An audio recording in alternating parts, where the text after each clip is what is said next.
जय गुरुदेव। अंतर्विधि की यात्रा साधन पथ। रात के भोजन के उपरांत सब लोग महाराज श्री के कमरे में सत्संग के लिए एकत्रित हो गए। नीचे सड़क पर कुछ कुत्ते जोर जोर से भौंक रहे थे, जिस कारण सत्संग में कुछ विलंब हुआ। महाराज श्री ने बात को आगे बढ़ाते हुए इस प्रकार कहना आरंभ किया।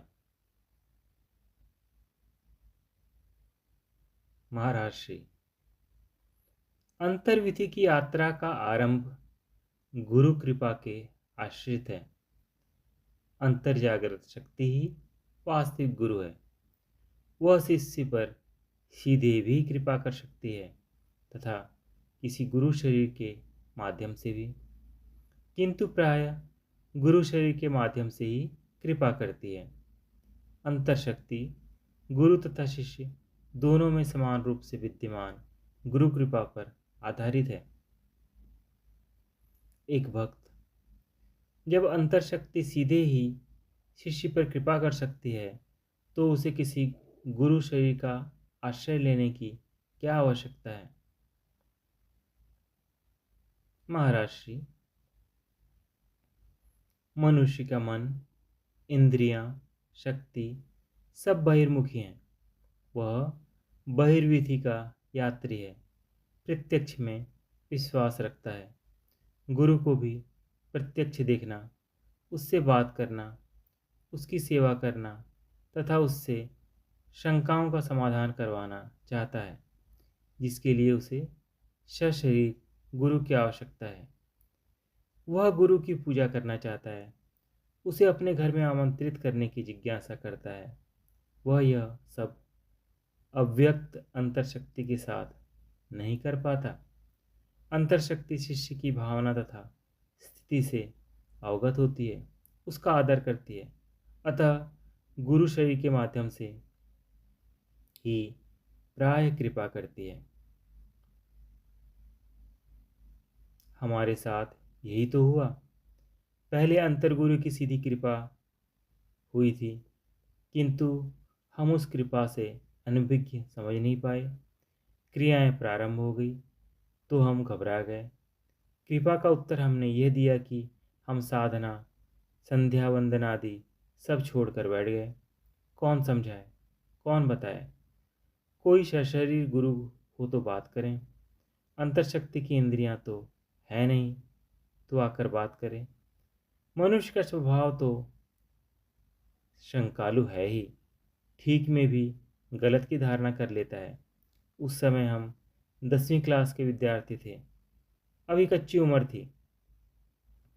सन 1933 में जब ऋषिकेश में गुरुदेव योगानंद महाराज जी से दीक्षा हुई, तब हमारी संशय निवृत्ति हुई।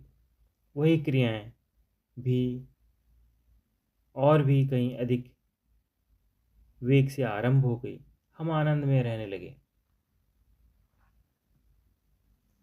जो लोग यह कहते हैं कि वे तो भगवान को ही गुरु मानते हैं, भक्त तथा भगवान के बीच किसी तीसरे व्यक्ति की क्या आवश्यकता है, उनका अभिमान जनित पुरुषार्थ पर भरोसा होता है तथा गुरु के तात्विक आधार को नहीं समझते। किंतु कभी ना कभी उनका पुरुषार्थ का गर्व अवश्य टूटेगा। कभी ना कभी वे गुरु प्राप्ति के लिए अवश्य छटपटाएंगे। वह मैं अपने अनुभव के आधार पर कह रहा हूँ। एक वक्त, किंतु गुरु मिलना भी तो चाहिए। महाराज श्री, गुरु न मिलने की शिकायत वही करते हैं जिनके अंदर गुरु मिलन की सच्ची तड़प नहीं होती, जिनका चित्त इस योग्य नहीं होता, अर्थात जो अधिकारी नहीं होते। यह ठीक है कि सच्चे एवं पूर्ण गुरु हर मोड़ पर उपलब्ध नहीं होते। उनकी प्राप्ति के लिए भी साधक को तपस्या करनी पड़ती है। जो वस्तु कठिनता से प्राप्त होती है उसी का महत्व भी होता है। संसारी जीवों को संसारी गुरु मिल जाते हैं। जगत में कामनाएं पूरी करवाने का दिलासा देने वाले, प्रारब्ध को मिटा देने का दावा करने वाले, जगत में ही सर्व सुखों को प्राप्त कराने की बात करने वाले, ऐसा न साधक सच्चा होता है न गुरु। ऐसा गुरु शिष्य संबंध स्थापित होकर भी नाम मात्र का होता है।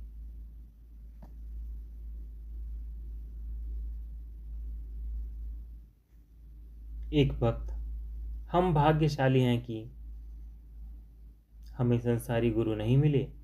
हमारी मान्यता तथा अनुभव के आधार पर हम कहते हैं कि हमारे गुरु शक्ति जागृत करने की में समर्थ पूर्ण अध्यात्मवादी हैं, किंतु फिर भी अपनी संतानों तथा अन्य प्रियजनों को समझाने के लिए आपसे समर्थ पूर्ण अध्यात्मवादी गुरु के लक्षण पूछते हैं।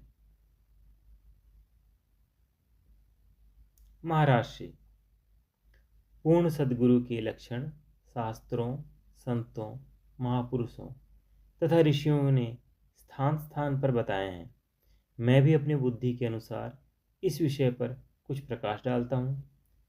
गुरु अध्यात्म विद्या का प्रतिपादक, सर्वशास्त्रों के मर्म का ज्ञाता एवं व्याख्याता, पंच तत्वों का तात्विक दृष्टि से जानकार, सर्वदेवी शक्तियों से परिचित एवं आदि चैतन्य शक्ति का अनुभवी है, जो देश काल में परिवर्तन से अतीत है। यह दृश्यमान जगत जितना बड़ा सामान्य जनों को दृष्टिगोचर होता है, उससे भी अनंत गुणा विशाल एवं सूक्ष्म अंतर जगत है। साधन में उदय होने वाली दिव्य अनुभूतियां उसी अंतर जगत की प्रत्यक्ष किरणें हैं। गुरु उस अनंत एवं विशाल जगत का ज्ञाता है तथा शिष्य को भी उसमें प्रवेश करा सकता है।